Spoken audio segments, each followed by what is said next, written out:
What's the most cruel way you've seen someone's relationship fall apart? One of my former coworkers when I used to work at Costco was engaged to a wonderful man, whom I'll call Steve. Steve was wealthy, well-educated, a terrific handsome guy who could have done well as a professional model. He was in love with my former coworker whom I'll call Iris and would just about do anything for her, including buying her widowed mother a new condominium and a truckload of expensive gifts. He also put her through nursing school and asked for her hand in marriage the day that she graduated, without hesitation.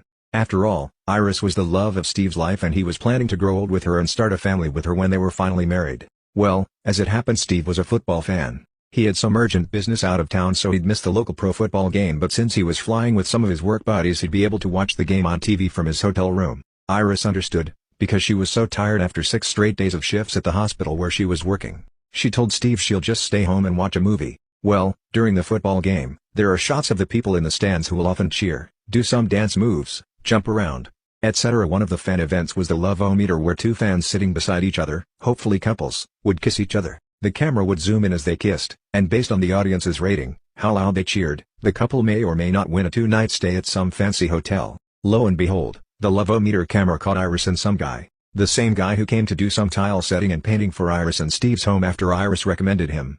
The same guy whom Steve ran into at Iris's gym, and the same one who redecorated Iris's mom's condo that Steve bought and paid for entirely. Steve was happy to hire the guy since he was a high school dropout who had some trouble with the law as a teen, but lately had been on the right track. Steve was that nice of a guy to help people whenever possible. Iris was wearing a baseball cap that belonged to Steve and a hand-knit sweater which she often wore. Her appearance on TV via the Love-O-Meter would be unmistakably recognizable, yet she didn't seem to care. The guy whom she was with turned and gave her a long romantic kiss that generated the loudest cheers and made them winners of the Love-O-Meter prize. Steve was watching the game on the big screen TV in his hotel suite with all his working buddies who knew Iris and who were all invited to his wedding later next year on Valentine's Day. They all stared in horror and one mentioned, "That woman sure looks a lot like Iris." Another working buddy who was good friends with Steve stared at the TV and said, "Yes, it looks a lot like her, but it couldn't be her." Steve was shocked to say the least and confirmed it was indeed her. He was sobbing in his hotel room while his friends tried to console him after seeing his fiancée being kissed by that other guy. The same evening he called Iris's home just in case it was a case of mistaken identity.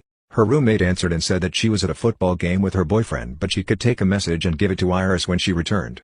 The roommate had no idea that Iris was engaged, nor did she know about Steve. Iris was clearly hiding their relationship from her. Steve was so heartbroken he had to take time off work. That one moment captured on TV during a football game was enough for Steve to hire a private investigator, and he learned what kind of person Iris really was. He learned that Iris was actually a gold digger who was giving Steve's money to the guy she was with, a guy she knew since high school. He was bad news. Dude was later arrested on very serious charges, including dealing substances that Iris was stealing for him from her hospital. I can't even imagine if Steve had married this horrible woman and what could have transpired during their marriage. Steve is now happily married to a wonderful woman, who he has 4 kids with. Iris has since been charged with stealing the substances and medications from the hospital where she used to work. She lost her nursing license after she was convicted. Last I heard, she works as some kind of first aid attendant at shitty construction sites that employ only ex-felons.